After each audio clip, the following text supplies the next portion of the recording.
जय हिंद दोस्तों, मैं आर के मिश्रा प्रयाग से। गर्मी के दिन है, फुर्सत का समय है, सोचा थोड़ी बातचीत कर लें। इस भीषण गर्मी में कल परसों मैंने देखा कि 49 डिग्री सेल्सियस का तापमान है। एसी तो मानो फेल हो गए, काम ही नहीं कर रहे। अभी मैंने न्यूज़ में सुना कि दिल्ली में एसी ब्लास्ट कर रहे हैं, 24 घंटे चलते हैं इसलिए ब्लास्ट हो गए। इधर न्यूज़पेपर भी बता रहा है कि चेन्नई जैसे शहरों में वाटर लेवल इतना डाउन हो गया है कि कुछ समय बाद वहाँ पीने के लिए जितने नलकूप हैं ये फेल हो जाएंगे। इस तरह की जो खबरें आती हैं वो जब इनकी कड़ियाँ जोड़ें तो आप समझ में आता है कि कितनी ज़्यादा ख़तरनाक स्थिति बन रही है। अभी पीछे कुछ आप पीछे जाएं तो आपने देखा होगा कि कितना पानी गिरा। मैं उस समय पीछे जुलाई में शिमला गया हुआ था। शिमला में इतनी वर्षा हुई, अतिवृष्टि की वजह से जो वहाँ पहाड़ हैं वो सब टूट टूट के नीचे आने लगे। मैं भी वहाँ से वापसी के लिए चला, टैक्सी करके तुरंत हम लोग नीचे आए चंडीगढ़। ऊपर से गिरे हुए पहाड़ बह के नीचे तक मलबा पत्थर सब बह के आने लगा। ये हालत हो जाती है। ये तो अतिवृष्टि की बात करें। इसी की बात करें, इसी क्रम में और पीछे जाएं तो केदारनाथ का जल प्रलय आप नहीं भूले होंगे। केदारनाथ में कितनी भयानक त्रासदी आई, आज भी सोच के रोंगटे खड़े हो जाते हैं। तो ऐसा लगता है ना कहीं ये पर्यावरण असंतुलित हो रहा है, कहीं अल्पवृष्टि, कहीं अतिवृष्टि। तो ये सारी चीज़ें गड़बड़ सड़बड़ है।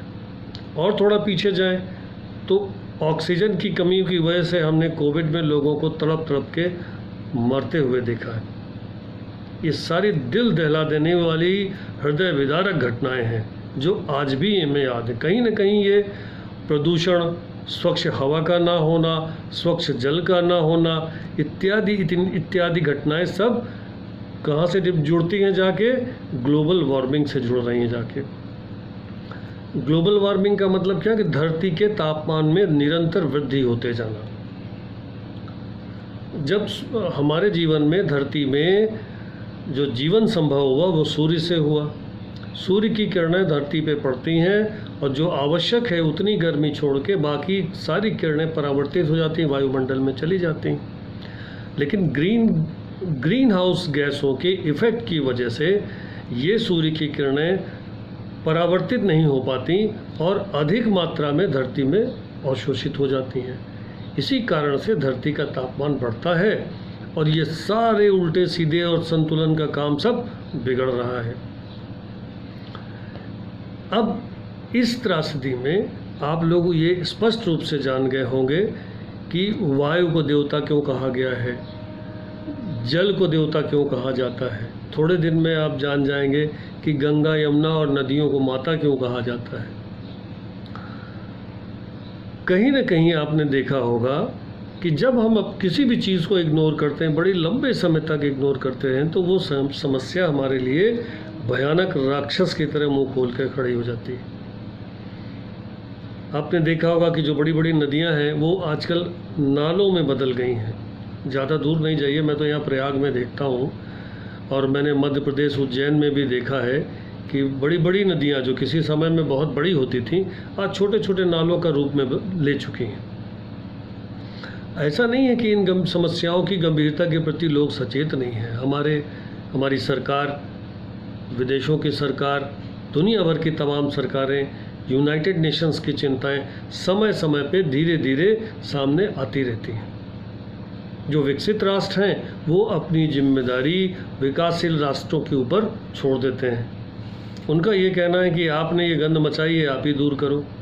भारी भरकम मीटिंग्स होती हैं, रकम इधर से उधर ट्रांसफ़र हो जाती है, लेकिन दुर्भाग्य से अभी तक इस पे कोई सार्थक कदम नहीं उठाया जा सका।